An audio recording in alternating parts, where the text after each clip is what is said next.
आप सभी को राकेश मेहरा का नमस्कार।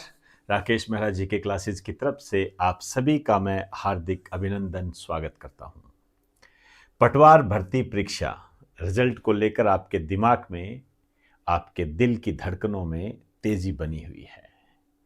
ये मैं समझ सकता हूं, क्योंकि जो भी स्टूडेंट है जिसने एग्जाम दिया है वो इसका कितना बेसब्री से इंतजार कर रहा है, और होना भी चाहिए, क्योंकि आपके जीवन में जो आपने लक्ष्य निर्धारित कर रखा है, आपका जो सपना है सरकारी नौकरी को प्राप्त करने का, उसका जो परिणाम है आपके सामने आएगा।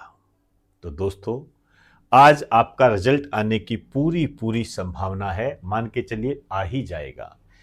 हमारे सामने एक प्रूव है इस संबंध में आलोक राज जी का, जिसे आप देख भी चुके होंगे, लेकिन कई स्टूडेंट ऐसे हैं ग्रामीण क्षेत्र के जो देख नहीं पाते हैं, उनके लिए मैं ये रिप्रेजेंट कर रहा हूं।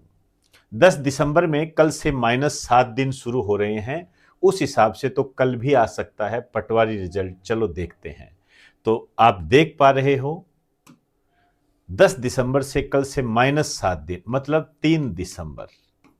हो सकता है 5 बजे तक, शाम के 5 बजे तक आपका रिजल्ट आ जाए, नहीं तो 8 बजे तक आ जाएगा।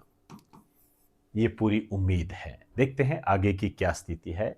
इस संबंध में यदि मैं आपसे कुछ कहना चाहूं तो कुछ स्टूडेंट ऐसे हैं जो कट ऑफ की मांग करते हैं कि कट ऑफ बताइए सर, कट ऑफ कितनी है। हालांकि कट ऑफ के बारे में मैंने बता चुका हूं, उसमें कोई ज़्यादा परिवर्तन नहीं है।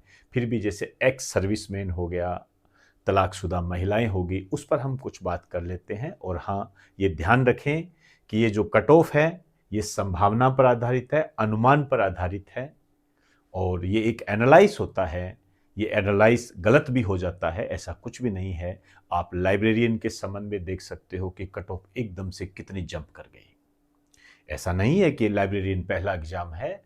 इसके पहले जब आप देखोगे कि आरएस का एग्जाम हुआ था, उसमें भी कट ऑफ एकदम से जंप की थी। तो ये स्थितियां हैं, डिपेंड करती है अन्य कारणों पर भी। तो आइए देखते हैं कि आपकी कट ऑफ क्या कहती है। नॉन टीएसपी के क्षेत्र में मैं बात कर रहा हूं, और कट ऑफ का जो मेरा आधार है वो नंबर है। यहां एक बात और मैं क्लियर कर दूं, जो भी स्टूडेंट इस कट ऑफ को देख रहा है, इसे सर्वा सर्वा ना माने, और उसको भरोसा होता है तो ठीक है, नहीं होता है तो वो उसको ना माने। चाहे वो अपने विवेक पर अपना डिसीजन ले सकता है, स्वतंत्र है, नैतिक अधिकार है उसका। जनरल मेल और फीमेल, जनरल में 233 नंबर, ध्यान रखना मैं 233 नंबर कह रहा हूं, अंक कह रहा हूं। इसमें से आप ±2 कर सकते हो, ज्यादा से ज्यादा ±2। और महिलाओं के संबंध में यदि मैं बात करूं तो 233 में से आपको 3 माइनस करने हैं, ये हो जाएंगे 230, और यहां भी आप ±2 का वेरिएशन ले सकते हो। इसी तरीके से जो ओबीसी है 230 ±2, और महिलाओं के संबंध में 230 -3 227 ±2 का वेरिएशन आप ले सकते हो। ईडब्ल्यूएस और एमबीएस को मैंने एक साथ रखा है, और एक मैंने स्केल बना दिया है 225 से 230 के बीच में, इसके आसपास क्राइटेरिया रहेगा। वही बातें हैं, यदि आप इसका एवरेज भी निकालते हो तो ±2 कर सकते हो, और महिलाओं के संबंध में -3 कर सकते हो।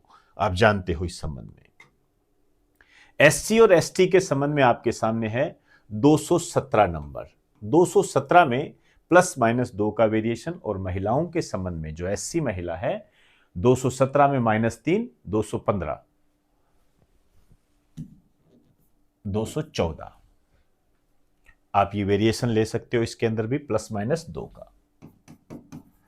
इसी तरीके से एसटी है 213 ±2 का वेरिएशन, और यहां पर यदि आप -3 करोगे तो ये आपका हो जाएगा 210 ±2 का वेरिएशन ले सकते हो। अब ज्यादातर बच्चों के जो मैसेज आए हैं वो एक्स सर्विसमैन के आए हैं, व्हाट्सएप भी किया है उन्होंने, कमेंट बॉक्स में भी लिखा है। ये पिछली बार मैं बता नहीं पाया था। हाँ, लेकिन इससे पहले टीएसपी का देख लेते हैं। इसका मैंने एक कॉमन तरीका लिया है, आप इसके आसपास देख सकते हो, देख लीजिए। ओबीसी है, एमबीसी है, ईडब्ल्यूएस है, ये जनरल के आसपास का क्राइटेरिया। तो 207 ±2 का वेरिएशन। SC में 199 प्लस माइनस 2 का वेरिएशन और ST में 164 प्लस माइनस 2 का वेरिएशन। फीमेल में 3 माइनस कर सकते हो, आगे 204 प्लस माइनस 2 का वेरिएशन। इस संबंध में आप आगे अपनी प्रक्रिया को दोहरा सकते हो। फिजिकल हैंडीकैप होगा, दिव्यांग हो गए, और इसके अलावा जो विधवा व तलाकशुदा महिलाएं होगी, एक्स सर्विसमैन, मैंने पिछली बार नहीं बताया था, बाद में मैंने जब इसको एनालाइज किया तो वो इन्हीं के साथ शामिल हो जाता है। इनकी मेरिट काफ़ी कम जाती है, तो 50% तक, ध्यान रखना मैं यहाँ परसेंट शब्द इस्तेमाल कर रहा हूँ, तो 50% तक है ये। तो दोस्तों रिजल्ट आ जाएगा। मैं एडवांस में आपको कॉन्ग्रेचुलेशन कहता हूँ, बधाई देता हूँ।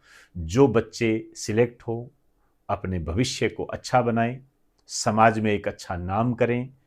और मैं ये भी कहना चाहूँगा कि आप यहाँ तक सीमित ना रहें, अन्य जो एग्ज़ाम है जैसे RAS का एग्ज़ाम है, इसे आप ज़रूर दें ताकि आप अपने आप को निरंतर प्रगतिशील बनाए रखें। और मान के चलना, आप यदि पटवार एग्ज़ाम क्लियर करते हो तो RAS के एग्ज़ाम को भी क्लियर करने की आप में क्षमता है। किसी भी चीज़ से घबराने की कोई आवश्यकता नहीं होती है। तो जो बच्चे पटवार में सिलेक्ट होंगे, जिनका रिजल्ट पॉजिटिव रहेगा, उन्हें बहुत बहुत बधाई, कॉन्ग्रेचुलेशन पहले ही। और जो बच्चे मेरिट में ना भी आए तो भी उन्हें घबराने की आवश्यकता नहीं है।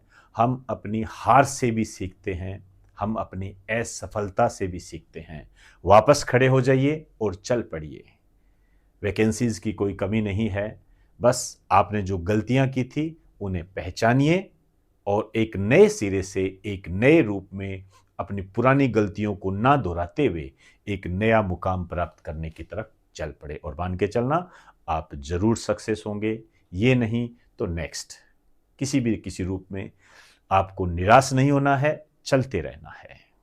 तो इन्हीं शब्दों के साथ आपसे इजाजत चाहूंगा। आप सभी को नमस्कार और बेस्ट ऑफ लक।